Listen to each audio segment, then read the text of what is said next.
I booked an Airbnb for a weekend alone in late September. It was supposed to be a quiet getaway before work got busy again. I'd found this small cabin listed a few hours outside the city, tucked deep into the woods near a lake. The photos showed a simple wooden place with big windows, a wraparound porch, and a view of the trees so dense that it looked like the world just stopped past the front yard. I'd wanted peace. No noise, no people, no phone calls. And that's exactly what it looked like. The drive out there took longer than I expected. The roads got narrower, the houses fewer, until I realized I hadn't seen another car in almost an hour. My GPS lost signal about 10 minutes before I reached the property, so I just followed the small dirt road, the tires crunching through gravel as trees closed in tighter around both sides.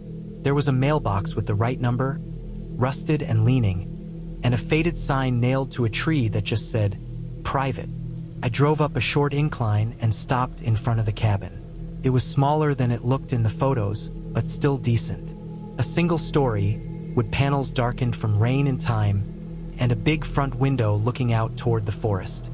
The place looked abandoned at first glance, like no one had stayed there in a while. The steps creaked under my boots as I carried my bag inside. The interior smelled like wood smoke and something faintly musty, maybe old fabric or dust. The floors were rough and uneven in places, but it was warm and quiet. A small kitchen stood in one corner with a window above the sink, and a couch sat near a wood stove that looked like it had seen decades of use. There was one bedroom with a double bed and a narrow hallway that led to a bathroom. It wasn't fancy, but I didn't need fancy. That first evening was calm. I unpacked a few things, made coffee, and sat out on the porch as the sun went down. The woods around the cabin were thick, tall pine and oak trees stretching far into the dark. The air got cooler as the light faded, and soon all I could hear were crickets and the occasional snap of something moving through the underbrush. It felt peaceful but also a little too quiet, like the kind of silence that makes you aware of every small sound your body makes. When night settled in, the forest went black. There were no streetlights, no distant glow from other houses, just the dark pressing against the windows. I turned on a small lamp in the living room and sat reading for a while, but that's when I first noticed something that put me a bit on edge. The front window didn't have curtains, just a thin sheer layer that did almost nothing. Sitting on the couch, I could see my own reflection in the glass, but behind that was just darkness, thick, solid darkness. I couldn't help thinking about how if someone was standing outside, watching, I wouldn't be able to see them. They'd see me clearly, lit up inside like a display. I brushed it off. Rural places were always like that. You're used to constant background noise in the city, cars, lights, people, but out there silence felt like pressure. I tried to ignore it and went to bed around 11. I woke up sometime after 2. I didn't know what had woken me at first, but I was instantly alert. The cabin was cold. My phone, lying face down beside me, showed no signal. The forest outside was completely still. Then I heard it again, a sound that had probably woken me in the first place. It was soft, but distinct. Something moving outside. Slow, steady footsteps on the wooden porch boards. At first, I thought it could have been an animal, but the steps were too deliberate, too even. They crossed from one end of the porch to the other and then stopped near the front window. I lay there frozen, listening. The boards creaked again, this time closer to the door. I stared at the dark outline of the window, waiting to hear a knock or something, but nothing came. After about a minute, the steps started again, moving off the porch and onto the dirt outside. Then silence. I stayed awake for a long time after that, waiting for another sound, but everything went still. Eventually, I convinced myself it must have been a deer or a raccoon. I fell asleep again sometime near dawn. The next morning, I checked outside. The air was cold and damp, and a thin fog clung to the ground. I walked around the cabin, my shoes crunching over wet leaves. There were footprints in the dirt, boot prints. Not mine. I could tell because they were larger and pointed toward the porch.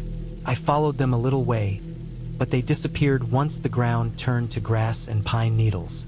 My stomach tightened a bit, but I tried to reason it out. Maybe it was the property owner checking something, though I hadn't been told anyone would stop by. I spent the day hiking around the area, trying not to think about it. The lake was half a mile down a narrow trail behind the cabin.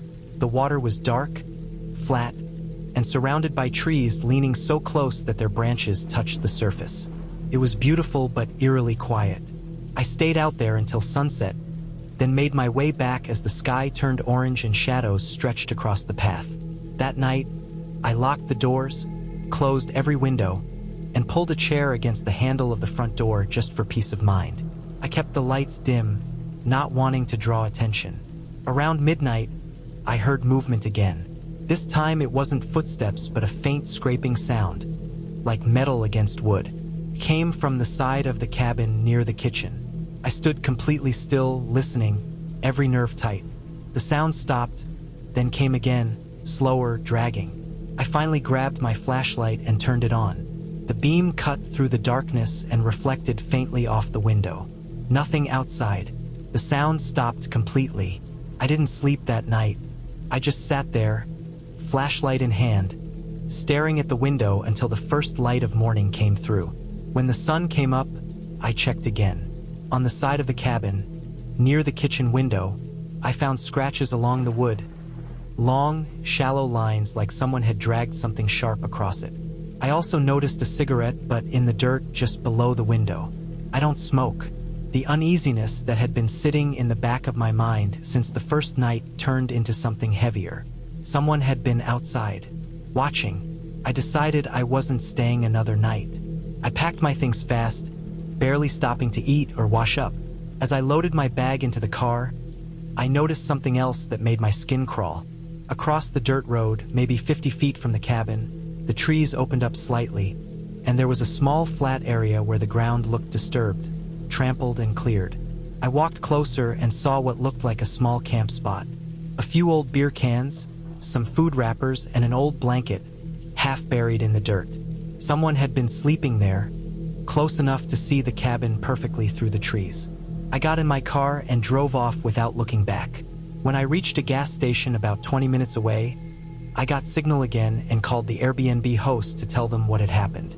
They sounded surprised but calm, saying they'd check it out. I didn't expect much. I left a short review later, just saying I didn't feel safe there and wouldn't recommend it for solo travelers.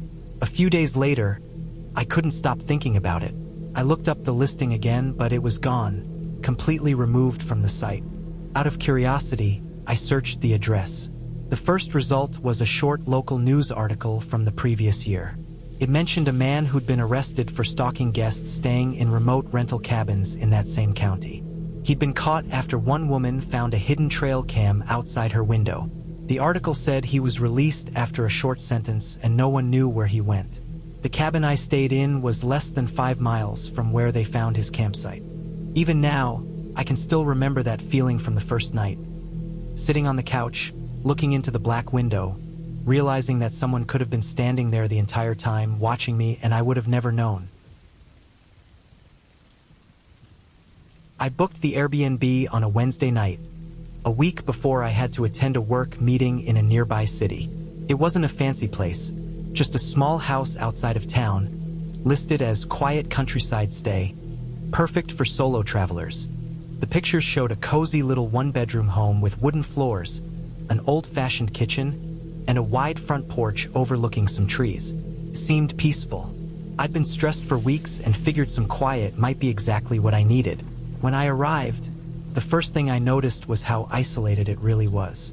The gravel road stretched out for what felt like miles before I even saw another building. There weren't any neighboring houses within view, just tall grass, a few trees scattered around, and long, open land that faded into the horizon. The air was still, heavy, and the only sound I heard was the hum of insects. The host had left a lockbox on the porch and I let myself in. The inside smelled faintly of wood polish and something older, like dust or old fabric. It was clean but aged. Scuffed furniture, yellowed curtains, a few framed landscape paintings that looked like they'd been hanging there for decades. There was a small living room, a kitchen with outdated appliances, a short hallway, a bathroom, and a single bedroom. I unpacked a few things, set my laptop up on the kitchen table, and tried to get comfortable. The Wi-Fi worked fine. The house was quiet, and I could hear the wind moving faintly through the trees outside. For the first few hours, it actually felt relaxing. That first night, though, I didn't sleep much. Around 2 a.m., I woke up to what sounded like a door creaking somewhere in the house. It wasn't the wind, because it was too distinct.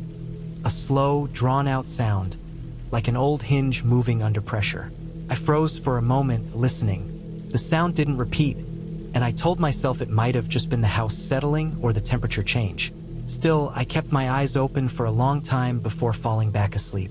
The next morning, I checked all the doors and windows.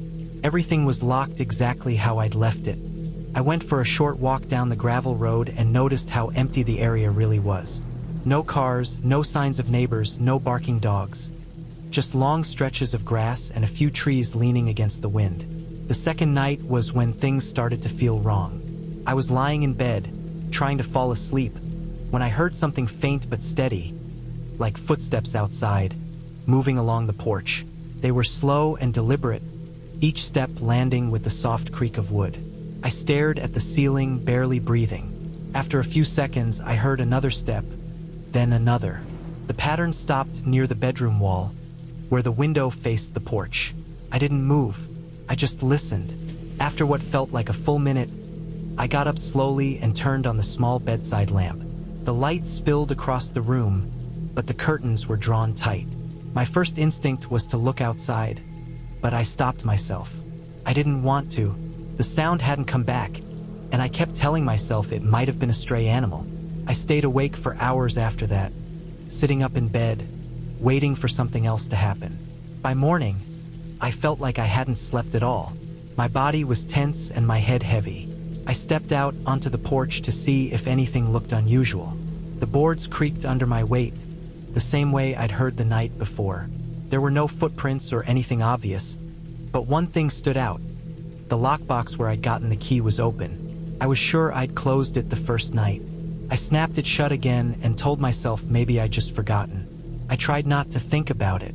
I had some work to do that day, so I stayed inside, moving between the kitchen and the living room. Around noon, I heard the faint sound of a car in the distance.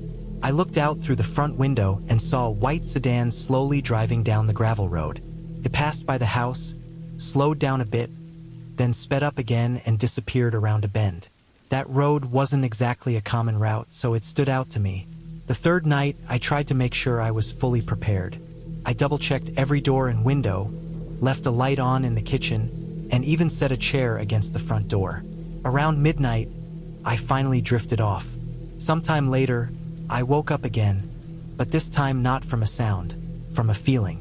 You know that strange sense when something's off before you even realize what it is? That's what it was. The air felt colder, heavier.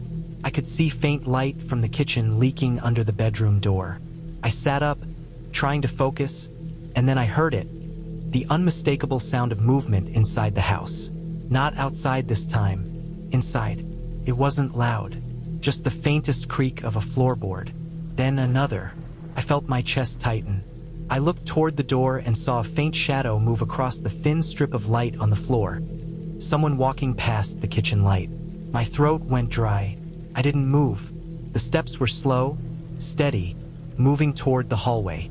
I reached over for my phone, which was charging on the nightstand, but the screen lit up to 1:47 a.m. No service. I held my breath and listened. The steps paused somewhere near the bathroom, then faded back toward the living room. After that, there was silence again. I stayed frozen for almost an hour before I built up the nerve to move. I quietly got out of bed, grabbed my bag, and tiptoed toward the window. The curtains were still closed, but when I peeked through the corner, I could see the porch. The porch light flickered from the motion sensor, which meant something had triggered it. For a brief second, I saw a shape. Someone standing near the edge of the porch, facing away from the house. It was too dark to see details, but it looked like a man, tall, wearing something dark. He stood still for a moment, then walked off into the direction of the road. I stood there, trembling, watching the light slowly fade again. I didn't go back to sleep that night. I sat at the kitchen table, holding my phone, waiting for service. When it finally came back around 5 a.m., I packed everything and left without looking back. When I drove down the gravel road, I noticed something that made my stomach drop. About a quarter-mile away, on the right side of the road, there was an old shed, half collapsed and covered in vines. Next to it, hidden behind some trees, was that same white sedan I'd seen the previous day. It was parked off the road, partly obscured. I didn't stop to look closer. I kept driving until I reached the main road and didn't stop until I was back in town. I returned the key through the Airbnb app's message system and never told the host exactly what happened. I just said I had to leave early. 2 days later, I got a message from the Airbnb host. It said something simple, asking if I'd enjoyed my stay and if I'd accidentally left the lockbox open because they'd found it hanging open when they went to clean. I didn't respond. A week after that, curiosity got the better of me. I checked the listing again. The house was gone, completely removed. When I looked up the address on Google Maps, the road didn't even show any rental property. Just an empty lot with overgrown grass and a structure that looked like it had been abandoned for years. For a long time after that, I tried to convince myself I just imagined parts of it. Maybe the man on the porch was some trespasser, maybe the listing was fake, maybe the host wasn't who they said they were. But what stuck with me most was that car. The white sedan that slowed down when it passed, the same one parked hidden behind the trees near that shed. It made me think someone had been watching from the start. Maybe whoever it was had access to the house. Maybe they'd been using it between guests. Maybe they didn't expect me to wake up that night. I'll never really know what they wanted, but I know one thing for sure. I wasn't alone in that house, not even for the first night. Now, whenever I travel, I don't use Airbnbs anymore. I stick to hotels with people around, cameras, security. And every time I see a quiet little rental in the middle of nowhere pop up on a booking site, part of me wonders who's really waiting behind those walls, watching through those windows, just waiting for the next person to check in. I booked an Airbnb for 3 nights in early October. I needed a break from the city, just a few quiet days somewhere remote where I could focus on finishing some work and clear my head. The place I found looked perfect, an old converted farmhouse on the edge of a small rural town I'd never heard of. The pictures made it look simple but cozy. Wooden floors, a big open yard, and a view of the hills in the distance. The price was low, which I assumed was because it was off-season. I didn't think much about it at the time. The drive there took about 4 hours. The last stretch of road wound through empty farmland, with long stretches of nothing but fields, rusted fences, and the occasional dead tree. My phone signal started flickering in and out once I got off the main highway, and eventually disappeared completely. I didn't care though. It almost made the place feel more like a real escape. When I pulled up to the property, the first thing I noticed was how isolated it was. The house stood at the end of a long gravel driveway, surrounded by tall grass and a few trees that had already started to lose their leaves. There weren't any other houses in sight, just open land stretching as far as I could see. The air was cool and still, the kind of quiet that makes your own footsteps sound too loud. The farmhouse looked older than the photos showed. The paint was peeling, the porch sagged a little, and the shutters hung crooked. But it still had a certain charm, like something out of an old photo album. I parked beside it and went in. The key had been left in a lockbox near the door. Inside, the air smelled faintly of dust and old wood. The living room was small, furnished with a couch, a coffee table, and a lamp that looked like it hadn't been switched on in years. A few framed pictures hung on the walls, faded from sunlight. There was a small kitchen in the back, stocked with the basics, old pots, mismatched dishes, and a refrigerator that hummed loudly.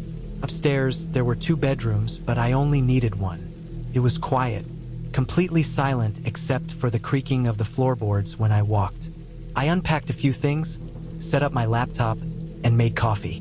The Wi-Fi didn't work, which wasn't surprising since my phone had no service either. I figured I'd just do some offline work, maybe write and catch up later. That first night, I sat at the kitchen table for a few hours, typing and listening to the sound of wind pushing gently against the house. Around midnight, I noticed something strange.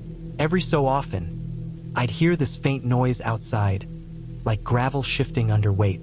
It wasn't constant, more like occasional crunching, soft, then gone. I thought maybe it was an animal wandering near the driveway. It was a farmhouse after all. When I went upstairs to sleep, the house made more noises, groans and creaks like the wood settling. But something about it felt slightly off. The creaks didn't seem random. They came in patterns, slow and steady, like footsteps moving along the hallway below. I lay there in bed, holding my breath, waiting to hear if it would continue. After a few minutes, it stopped. In the morning, I convinced myself it had just been my imagination. The floorboards were old. Sounds traveled easily. I went outside with my coffee, standing on the porch while the cold air hit my face. The yard stretched out endlessly. A few 100 feet away, there was an old barn, its roof half collapsed. The Airbnb listing had mentioned that the barn wasn't used anymore. Still, it gave me an uneasy feeling. Later that day, I walked out there just to look around. The door was off its hinges, and inside it smelled like rot and damp hay. There were old tools scattered around, a broken ladder, and a pile of wooden crates. Everything was covered in dust and cobwebs. I noticed something odd near the back wall. Fresh shoe prints in the dirt, deep and clear, leading toward one corner. There were two distinct sets, both large, like men's boots. I froze for a moment, trying to think if they could have been mine, but I hadn't stepped there yet. They led to the corner and stopped. There wasn't anything there except a pile of wood scraps. I left right after that. That evening, I locked every door and window before dark. The silence felt heavier that night. I tried to read, but I couldn't focus. My ears kept catching little sounds. Faint scuffing noises, like something brushing against the siding outside. The kind of sound that's quiet enough to make you question if you even heard it. Around 11 p.m., I decided to try and sleep. I lay in bed staring at the ceiling, the house creaking softly around me.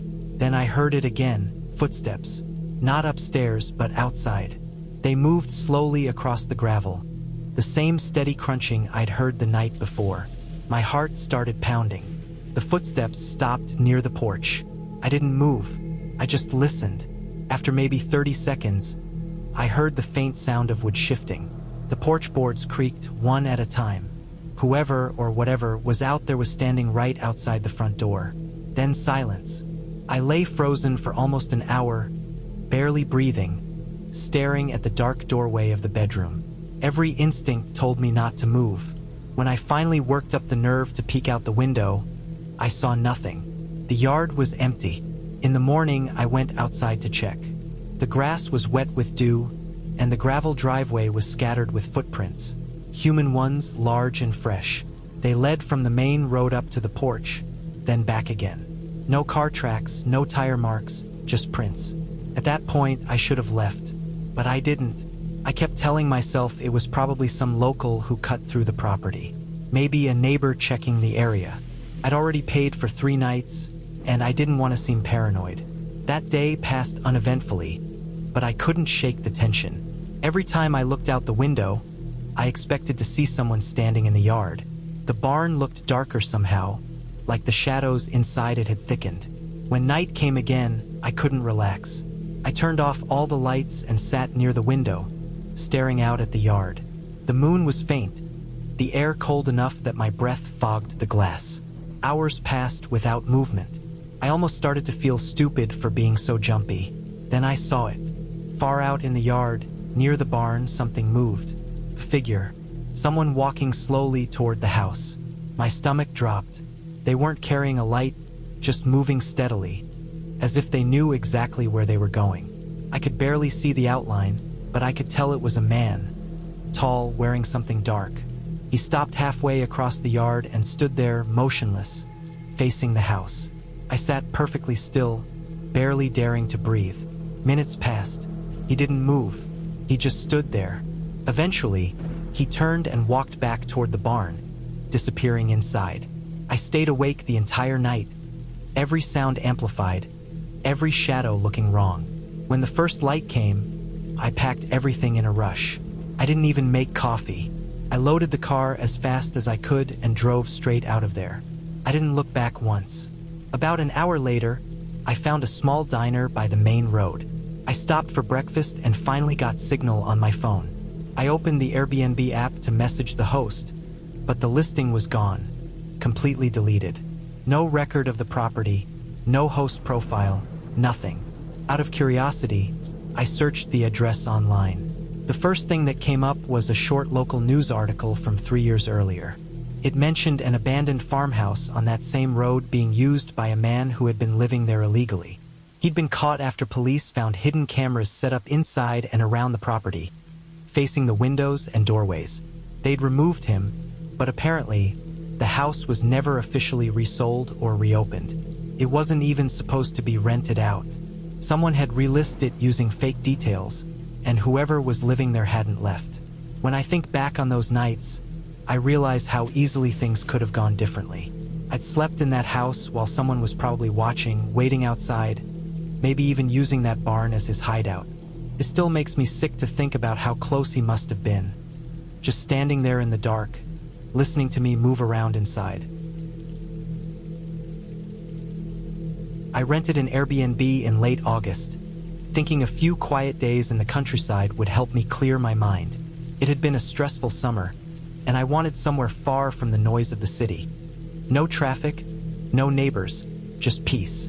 I scrolled through dozens of listings before I found one that looked perfect. It was a small guest house behind a larger property, surrounded by open land and woods. The photos showed clean white walls, big windows, a wooden deck, and a field stretching out behind it. The reviews were minimal but positive, just a few people saying it was private and peaceful. That was all I needed. The drive there took nearly 5 hours. The closer I got, the emptier the roads became. By the last stretch, I was driving through long fields with no houses in sight, just the occasional fence or barn. My phone signal dropped halfway there, which didn't surprise me. I followed the directions I had downloaded, and eventually I saw the long gravel driveway leading to the property. The main house came into view first. 2 stories, white paint that was starting to peel, shutters missing in a few places. Behind it, separated by a few tall trees, was the guest house I'd rented. It was smaller but newer, built of pale wood with a single window facing the back field. The host wasn't around, but the key was waiting in a small lockbox by the door, just as the instructions said. The inside was neat but bare. A single open room with a kitchenette on one side, a bed pushed against the opposite wall, and a small table near the window. Everything smelled faintly like detergent and pine wood. The window looked out over the field that stretched into the distance, ending where a thin tree line started. It was quiet, almost too quiet. No birds, no wind, just heavy, still air. I unpacked slowly, trying to get used to the silence. I made coffee and sat at the little table, watching the empty field while the sun dropped low behind the trees. It was strange how still everything was. I kept expecting to hear some sign of life, but there was nothing. Just the faint hum of the fridge and the occasional creak from the wooden floor. That night, I couldn't sleep well. The air felt thick inside the room, and every noise seemed sharper. The ticking of my watch, the faint groan of the house settling, the rustle of the curtains whenever I moved. Around 1 a.m., I rolled over and noticed something outside. A light, faint and low, somewhere near the tree line at the edge of the field. It flickered for a few seconds, then vanished. I stared at that spot for a long time, thinking maybe it was a flashlight or a reflection. But there was no sound, no movement, just darkness. I finally fell asleep sometime after 2. The next morning, I woke up early and stepped outside. The air was cool and damp, and a thin mist hung low over the field. The ground near the deck was soft, and I noticed footprints in the dirt, boots not mine. They led around the side of the guest house and stopped near the window. The prints were deep, like whoever made them had been standing there for a while. I told myself it was probably someone checking the property, maybe the owner, though I hadn't seen or heard anyone. The day was uneventful. I drove into the small town nearby, bought groceries, and came back before sunset. As the light faded, I noticed how dark the field became once the sun was gone, like a black ocean stretching out from the back of the house. There weren't any outdoor lights.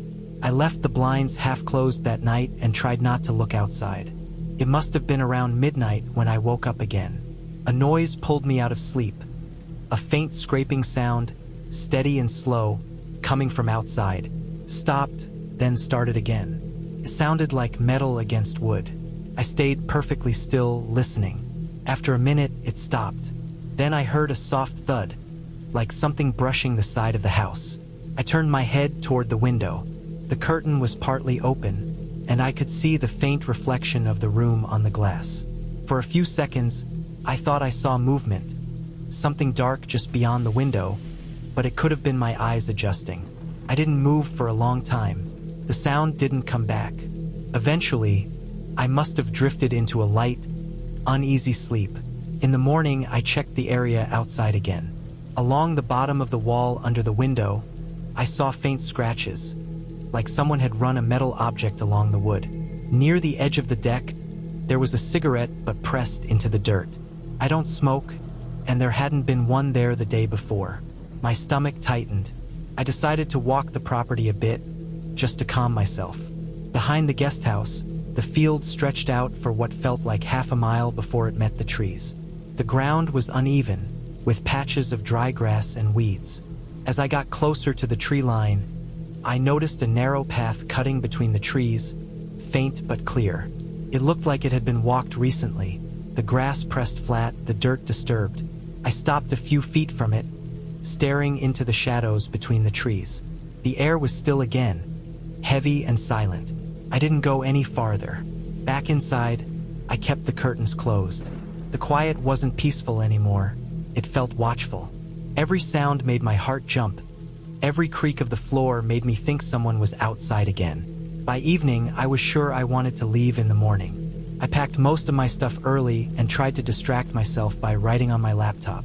The battery was low, and since the power outlets were loose, I had to plug it in near the window.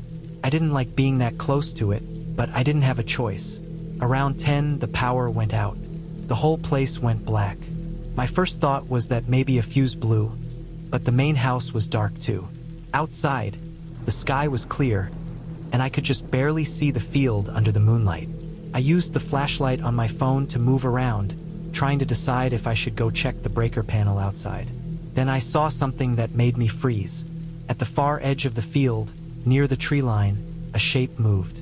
It was faint, but there was no mistaking it. Someone was walking slowly toward the house. The way they moved was deliberate, steady, no rush, like they had all the time in the world. I turned off my flashlight instantly, crouching near the table. My eyes adjusted, and I could still see the shape getting closer, one slow step at a time. When they reached about halfway across the field, they stopped. Just stood there, facing the house. I couldn't see any details, just the outline of a person against the pale grass. My chest felt tight. I didn't move.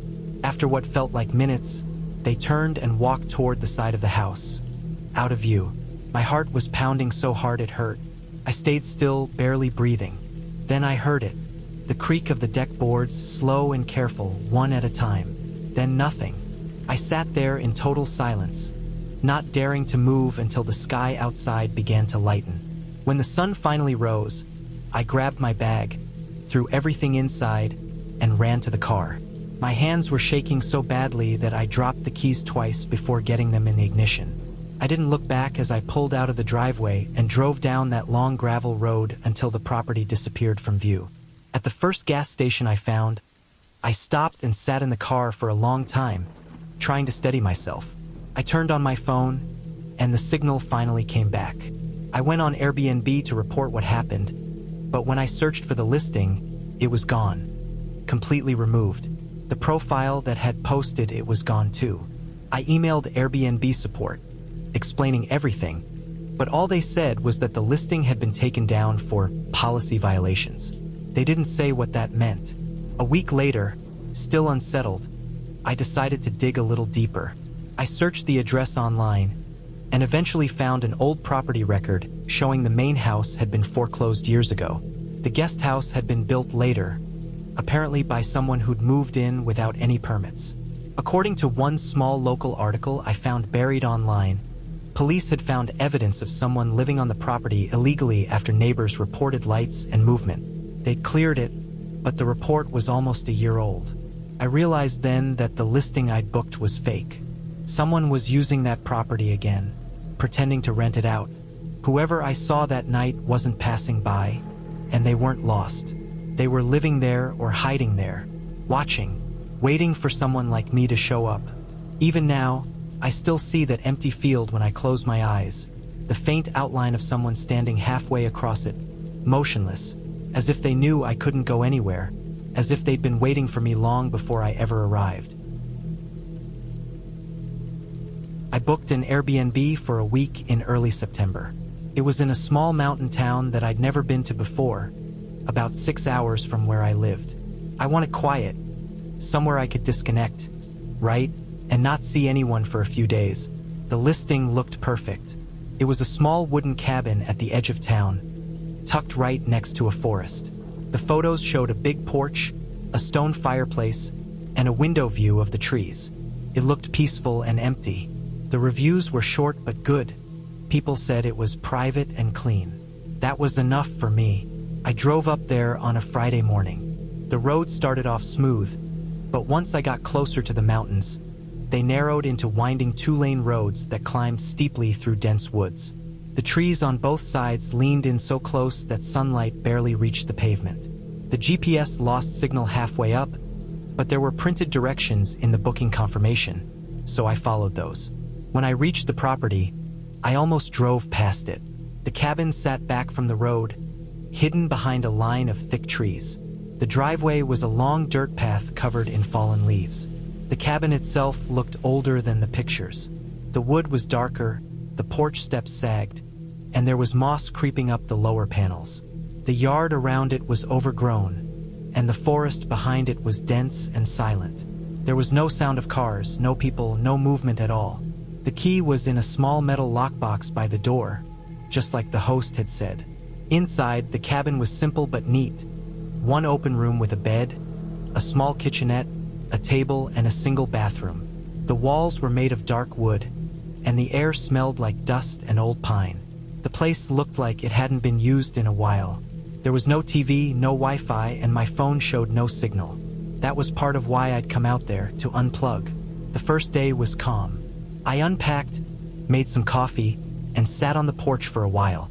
The trees were thick enough that I couldn't see the road from the cabin. There was nothing but green and shadows, the occasional sound of wind through the leaves, and a faint creaking sound from the trees swaying. It felt isolated, but in a way that was strangely peaceful. That night, after cooking a small dinner, I sat by the window and read for a while. The cabin had one large front window that faced the forest. The glass reflected the light inside, so I couldn't really see outside, just my own reflection and darkness behind it. After a few minutes, I started to get that weird, uneasy feeling that someone might be watching me. It didn't make sense, but it hit me suddenly. I stared at the window for a long time, trying to see past my own reflection. There was nothing there, just blackness. I told myself it was the isolation getting to me. I locked the door and went to bed. Sometime during the night, I woke up. First, I didn't know why. The room was dark, and the air was cold. Then I heard a faint sound, something soft but deliberate. It took me a few seconds to realize it was footsteps, moving slowly across the porch outside. My chest tightened instantly. The boards creaked one at a time, like someone was trying to step carefully. I lay completely still, listening. The steps stopped right outside the door. I could hear the faint sound of breathing, muffled but close, like someone was standing just on the other side of the door. I stared at the ceiling, barely daring to breathe. After maybe 30 seconds, the sound faded. Then came another noise, a quiet scrape, like something brushing against the wall near the window. I waited, frozen, until everything went silent again. It was almost morning before I managed to fall asleep again. When I woke up, sunlight was pouring through the window. I tried to convince myself it had been an animal, maybe a deer or a raccoon. But when I went outside, I saw footprints in the dirt. They weren't animal prints. They were human boot prints, deep and distinct, circling around the porch and stopping right in front of the door. I felt a chill move through me. I looked around the trees, scanning for any sign of movement, but everything was still. There were no houses nearby, no trails, no reason for anyone to be out there. The driveway was empty except for my car. I spent most of that day on edge. I tried to distract myself with small things. Reading, writing, making food, but I kept checking the window, scanning the tree line. The silence started to feel heavier, like the forest itself was holding its breath. By evening, I decided I'd sleep with the lights on. That night, I couldn't relax. Every creak of the wood made my heart jump. Around midnight, I heard another sound. This time it wasn't footsteps, but something else. Metal clinking softly, like keys or a chain, came from outside, somewhere near the back of the cabin. I stood completely still, trying to listen. The sound came again, slow and uneven. Then a faint thud, like something being set down on the porch. I grabbed the flashlight from the counter, hesitated for a long time, then turned it on and pointed it at the front window. The light reflected off the glass, making it hard to see, but for just a split second, I thought I saw movement, something dark shifting at the edge of the trees. I turned off the flashlight and stood there, shaking. The sound stopped completely. I didn't sleep at all that night. The next morning, I checked around the cabin again. Behind the porch, I found something that made my stomach twist. In the dirt near one of the porch posts, there was an old rusted folding chair. It hadn't been there before. It was half collapsed, and beside it was a small pile of cigarette butts pressed into the dirt. Whoever had been out there had been sitting and watching the cabin. That was it for me. I packed my things right then, throwing everything into the car. I didn't care that it was early or that I still had 2 days left. I just wanted to leave. When I started the car, I glanced once more toward the forest. For a moment, I thought I saw something. A figure standing between the trees, maybe 100 feet back. I couldn't see any details, just the shape of a person. My heart jumped. I drove off immediately, gravel spraying behind me as I sped down the dirt road. It took nearly half an hour before I reached a paved road again. I didn't stop until I was halfway down the mountain, where I finally got a weak phone signal. I pulled over at a small gas station and opened the Airbnb app to message the host, but the listing was gone. Completely removed. No profile, no contact info, nothing. Out of curiosity, I looked up the address online. It took a while to find anything, but eventually I came across an old property listing from several years earlier. It mentioned that the cabin had been part of an old mining property that had been abandoned after the owner's death. The land had supposedly been sold to someone else, but I couldn't find any record of who. There were no recent listings, no businesses nearby, nothing. Later, when I was back home, I kept thinking about the chair, the cigarette butts, the footprints. Whoever had been out there wasn't passing by or lost. They'd been there before me, waiting, watching, maybe living in the woods behind the property, using the cabin as bait for travelers who booked it. It hit me how easily things could have gone differently. If I'd stepped outside that first night when I heard the noise, I don't think I would have made it back inside. If I'd stayed one more night, maybe they would have tried the door. I've stayed in a lot of Airbnbs since then, but I still double-check every window and every lock. I still wake up sometimes to phantom creaks and think about that dark shape by the trees. Whoever that person was, they knew the forest better than I did. They knew I was alone, far from help, and completely cut off. And the worst part is knowing they might still be up there, waiting for the next person who books that cabin that doesn't exist anymore. I booked the Airbnb because it was cheap, close to where I needed to be, and had decent reviews. It was a small single-floor guest house behind someone's property in a quiet neighborhood outside a small town. The photos showed a simple living space with a small kitchen, a bathroom, and a bed pushed against a wall under a window that looked out into a narrow yard lined with a tall wooden fence. It wasn't fancy, but I wasn't looking for comfort, just a quiet place to stay for 3 nights while I attended a work-related course.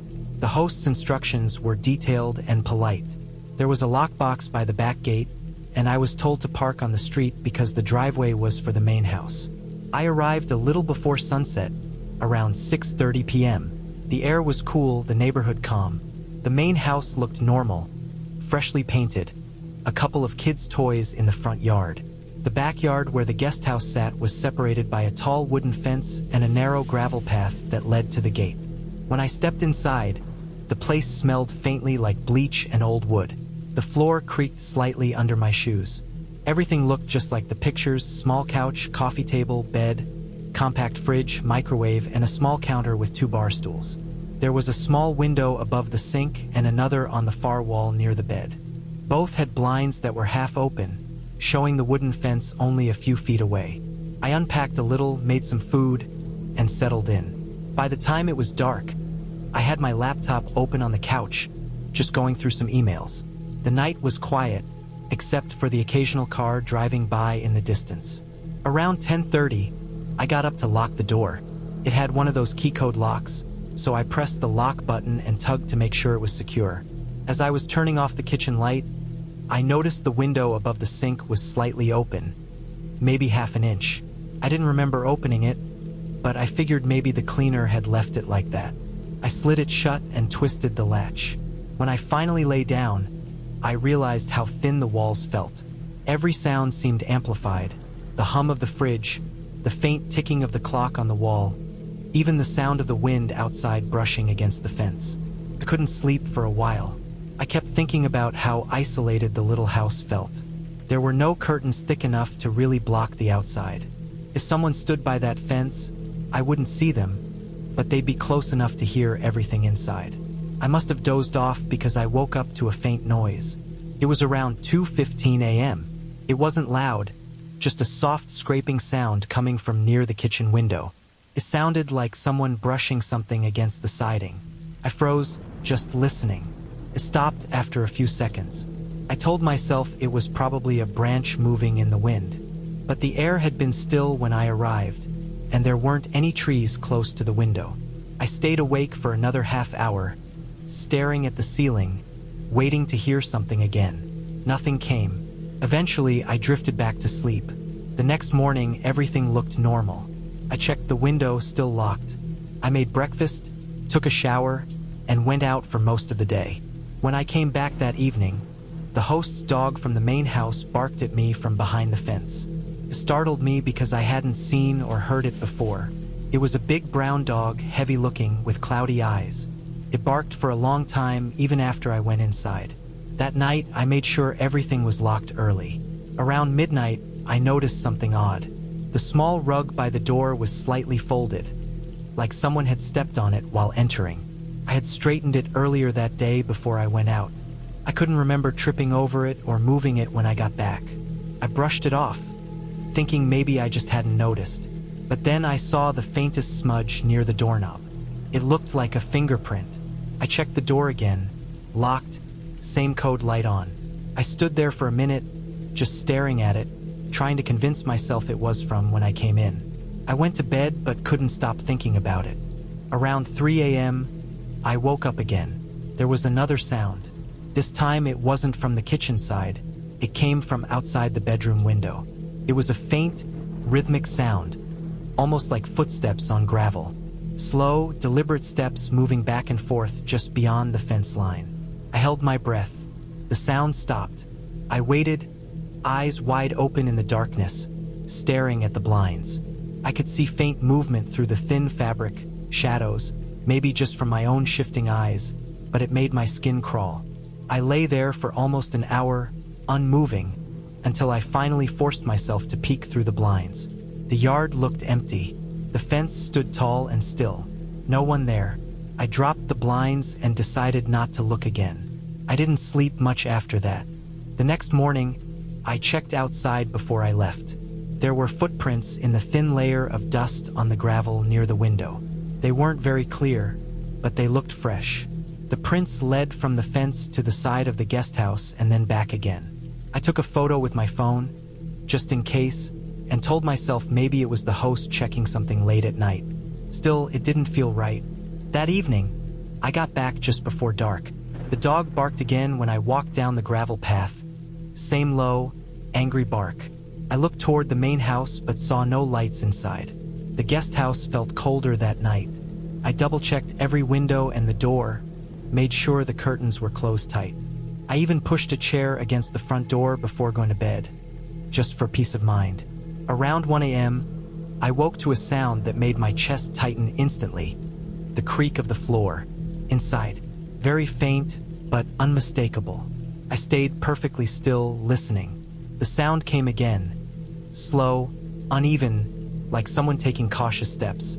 I turned my head slightly toward the door, my pulse hammering in my ears.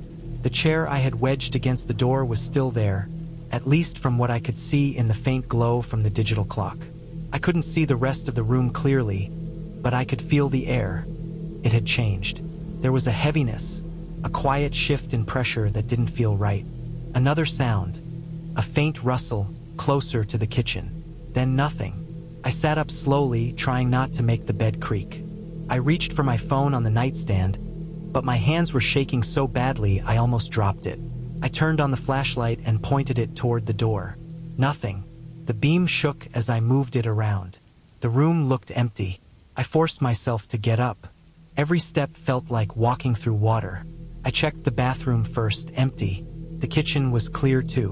But then I saw something near the window above the sink. The latch was open again, just like the first night. I knew I had locked it. I stood there for several seconds, just staring at it, trying to process what that meant. Someone had been inside. Somehow they'd opened that window from outside. It was small, but a person could maybe squeeze through if they were thin. I didn't sleep again that night. I sat on the couch with all the lights on until morning. As soon as it was light, I packed up everything. Before leaving, I went outside to look around one last time. Behind the guest house, between the fence and the wall, there was a small patch of dirt. It looked like someone had been standing there a lot. The ground was disturbed, the dirt pressed down in the same spot. And near the bottom corner of the fence, I saw something that made my stomach twist. A small section of the boards had been pried loose, like someone had made a gap just big enough to slip through quietly. I didn't even bother checking the main house. I got in my car, backed out fast, and drove until I was several miles away before pulling over to catch my breath. My hands were shaking so hard I could barely hold the wheel. Later that day, after I had calmed down, I sent a message to the Airbnb host explaining that I left early because I thought someone had been breaking in. I didn't accuse them directly. They replied hours later saying they'd check it out, that no one else had access to the yard. I didn't believe it. A few weeks later, out of curiosity, I checked the Airbnb listing again. It was gone, completely removed. When I searched the address, I found a short local news story. Apparently, a man had been caught hiding in crawl spaces and sheds in that same neighborhood, breaking into people's homes at night just to watch them sleep. I realized then that I hadn't imagined anything. Someone really had been there, slipping in through that window, standing just a few feet away from me while I slept. And if I hadn't noticed the open latch that last night, I probably never would have known. I booked the Airbnb because it was cheap, clean-looking, and close to the small town I needed to visit for work. The photos showed a simple little house surrounded by trees, with a gravel driveway and a small deck out back. It looked quiet, private, and exactly what I wanted. I was only supposed to stay for 4 nights. I didn't expect anything strange. It just seemed like a regular place, the kind you scroll past hundreds of times before finally picking one that fits your budget. When I pulled up late that evening, the light was fading and the woods around the property felt heavy and still. The air smelled damp, like the ground had just dried after rain. The gravel crunched under my tires as I parked beside the house. It was smaller than it looked in the pictures, with old wooden siding that had started to gray from age. The host had left the key in a lockbox near the door, and I let myself in. The inside was neat but old. Everything had that slightly stale smell that you only notice in houses that haven't been lived in for a while. There was one small bedroom, a kitchen, a living area with a couch and a coffee table, and a single bathroom. The furniture didn't match, and there were faint marks on the walls like pictures had been taken down not long ago. It wasn't fancy, but it was fine. I unpacked a few things, plugged in my phone, and made a quick meal from the groceries I brought. I planned to go over some work files before sleeping. While I sat on the couch that night, I kept hearing small noises outside. Twigs snapping, leaves moving, but it was surrounded by woods, so it didn't feel strange. The place was remote. The nearest neighbor was probably half a mile away. I told myself it was animals. I shut the curtains and turned up some white noise on my phone. I went to bed around 11. The room was small, with a single window that faced the trees. The curtain was thin enough that the moonlight leaked through and made everything glow slightly blue. I remember lying there for a long time, staring at the ceiling, thinking about how quiet everything was. Not peaceful quiet, just empty. I fell asleep at some point, but something woke me up again. It was a faint sound, soft and drawn out, like the slow creak of a step or a door shifting on its hinges. I lay there, eyes open, trying to tell if I had dreamed it. My heart started beating fast. The sound didn't repeat, so after a while I forced myself to relax. Maybe it was the house settling. I must have drifted off again because the next thing I remember is waking up to the same sound, long, drawn out, closer this time. Felt like it came from somewhere near the hallway. I stayed still for a while, straining my ears. Then I heard another faint noise, something like fabric brushing against the wall. I sat up and turned on my phone flashlight, the small beam shaking in my hand. The bedroom door was open halfway, and the hallway beyond it was dark. I told myself it could have been the wind pushing through some crack, or a curtain moving somewhere, but the air felt completely still. I got up, barefoot on the cold floor, and walked to the door. My chest felt tight. I shined the light down the hallway, nothing. The front door was still locked, the kitchen light off, everything exactly how I left it. I even checked the bathroom, then opened the small closet in the hallway. Empty. The sound had stopped completely. When I went back to the bedroom, I closed the door and locked it. Felt childish, but I couldn't shake the unease. I lay awake most of the night, listening for anything else, but it stayed silent. In the morning, sunlight filled the room and everything looked completely normal. It made me feel stupid for being scared. I made coffee, sat outside for a bit, and convinced myself it was all in my head. Maybe a raccoon got under the porch or something. The day passed normally. I worked on my laptop, ran some errands in town, came back before dark, and made dinner. That night, though, as I was brushing my teeth, I noticed something strange. The bathroom mirror had small, faint streaks on it, like someone had touched it with wet fingers. I hadn't used it enough to make marks like that. I wiped them off and told myself maybe it was condensation, but the thought stayed in the back of my mind. When I went to bed, I left the hallway light on this time. I felt uneasy again. Around midnight, I woke up to a new sound. It wasn't creaking this time. It was something faintly metallic, a soft clicking noise. Came from near the kitchen, the kind of sound a door latch makes when someone tries it gently. My heart started pounding again. I stared at the ceiling, listening, holding my breath. The sound stopped for a minute, then came again, slower, deliberate. I sat up, grabbed my flashlight, and turned it on. The hallway looked the same as before, but I could see the faint glow of the light spilling from the kitchen nightlight. I forced myself to go check. My hands were shaking. Every step made the old floorboards creak. When I reached the kitchen, I saw it right away. The back door latch was slightly turned. It wasn't like that before. I had locked both doors carefully. The metal latch was wet, like someone had just handled it. I felt frozen for a few seconds, staring at it. Then I checked the windows, still closed. I relocked the door, turned on all the lights, and walked through every room again, checking behind furniture, inside closets, under the bed. Nothing. I barely slept the rest of that night. I kept every light on and sat against the wall, trying to listen for any more sounds. It stayed quiet until morning. By the next day, I was exhausted. I told myself maybe it was some local animal trying to get in, but the latch being wet bothered me. I couldn't shake the image of someone standing outside that door, quietly testing the lock while I was lying in bed a few feet away. I spent the day thinking about checking out early, but I had one more meeting in town and didn't want to lose the money for the last night.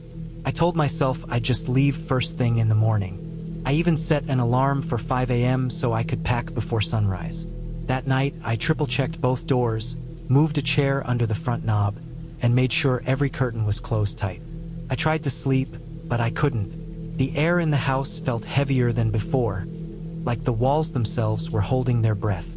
Around 2 a.m., I finally started drifting off when I heard something soft, steady steps on the gravel outside. Slow, careful, crunching one after another. I froze completely. The steps stopped right outside, near the kitchen door. The thin wall between me and whoever it was felt paper thin. I didn't move. Then came the same metallic sound again, the latch quietly turning, testing. Kept trying. Slow, gentle. I didn't have any weapon, nothing. I grabbed my phone, turned off the flashlight so it wouldn't show through the curtains, and sat there in silence, barely breathing.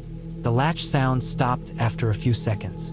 Then I heard a light thud, like someone pressed their weight against the door once, testing its strength. After that, silence. Minutes passed. Then I heard the faint crunch of footsteps again, this time moving toward the side of the house. I didn't move an inch. Eventually, the sound faded into the woods. I sat there until dawn, staring at the locked door, waiting for any sign of movement. When morning light finally came through the curtains, I started packing immediately. I didn't even eat. As I walked around gathering my things, I noticed something outside the back door through the small window. A partial footprint in the dirt, barefoot. The heel and part of the arch were clear. No shoes, just a single human footprint pressed into the mud near the steps. I stood there for a long moment, just staring at it. I didn't bother cleaning up, didn't even check the rest of the house. I loaded everything into my car and left. When I reached the main road, I pulled over to breathe. My hands were shaking so badly I could barely start the engine again. Later that day, after I got to the next town, I went back to the Airbnb listing out of curiosity. The host had already taken it down. No reviews, no contact, nothing. Just gone. Even now, I keep thinking about that footprint. The place was miles from anywhere. No one would be walking around barefoot in the middle of the night out there. Every time I think about that slow sound of the latch turning, I get chills. It wasn't an animal. It wasn't the wind. Someone had been outside that house, waiting, testing, maybe hoping that lock would slip just once. That's the part that sticks with me the most. Knowing that if I had forgotten to lock that door even one time, I would never have known they were there until it was too late.